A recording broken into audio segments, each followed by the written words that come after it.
Kidlat News Updates.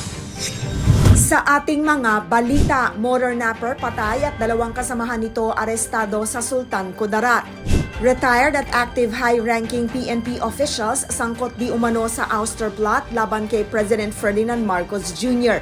Amendments sa rice tarification law aprobado sa komite ng Kongreso.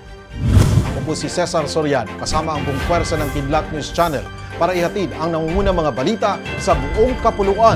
Ngayon, patay ang isang wanted na magnanakaw ng mga motorsiklo habang sugatan naman ang kanyang dalawang kasama sa isang engkwentro sa mga pulis sa Barangay Suben, President Quirino, Sultan Kudarat. Sa ulat ng mga otoridad, tumakas ang tatlong armadong kalalakihan matapos hindi naging matagumpay ang kanilang tangkang pag-agaw sa motorsiklo ng isang off-duty na sundalo. Inabutan sila ng pulisya ngunit sa halip na sumuko, nanlaban ang mga suspect na humantong sa palitan ng bala.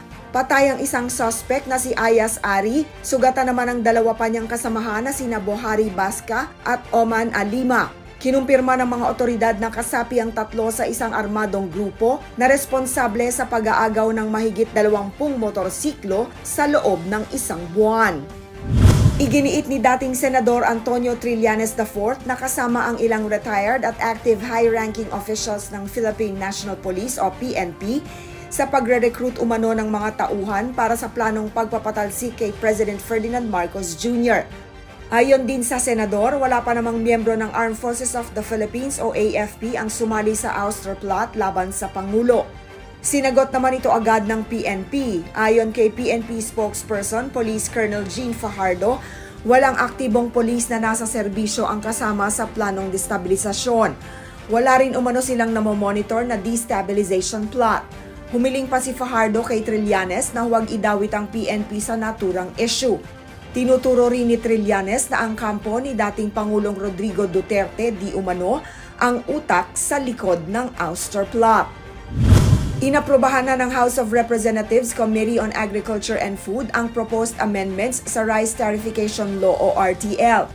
Sa nangyaring hearing, 5 House bills ang sinusubukang i-consolidate ng komite na kinabibilangan ng House Bills No. 212, 405, 1562, 9030 at 9547. Matagal nang kinakampanya ng ilang mambabatas kabilang si House Speaker Ferdinand Martin Romualdez ang pag-amyenda sa RTL. Paliwanag ni Romualdez, kasama sa amendments ang pagbibigay ng mandato sa National Food Authority o NFA na direktang magbenta ng bigas sa consumers. Giit ng House Speaker, maaaring magdulot ito ng 10 hanggang 15 pisong bawas sa presyo ng bigas. Para sa Kidlat News Updates, ako si Rosalyn Sinchonko, nag-uulat. At inyo pong natunghayan ang mga headlines sa nakalipas na mga oras. Manatili nakatutok para sa mga susunod na updates at breaking news. Ako po si Cesar Soriano, kasama nyo sa bawat pagputok ng balita.